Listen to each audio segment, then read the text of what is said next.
Tunakwenda kupata ubingwa, so tunapambana kwa hali na mali. Kwa hiyo wanachama, wapendwa, shabiki wa Simba, tunategemea benchi la ufundi kwa maana viongozi pamoja na wachezaji pamoja kupata ubingwa. Tumesalia mechi takriban 4. Unamuona wapi mtani kwenda kuziangusha dhidi ya timu ambazo anakwenda kushindana? Niseme tu kwamba mchezo wa mpira ni mchezo wa wazi, na yule ambaye amejiandaa vizuri ni yule ambaye anaweza kupata matokeo. So tuseme tu kwamba ligi ni ngumu, lakini vile vile inategemea mtani atakwenda kucheza na mechi ambazo zinabaki tatu, kwa maana tukianzia na Azam, TRA, kwa hiyo JKT, kwa hiyo kokote na Fonte, kwa hiyo kokote kuna ambapo anakwenda kujiangusha, basi tutakuwa yeye mwanzo na mwisho.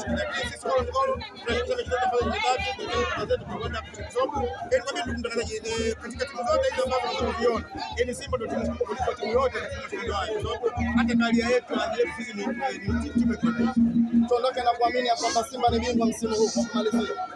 Ikizekana Mungu akipenda, inshallah Simba atakuwa ni bingwa. Inshallah. Mimi naingia ndani bwana.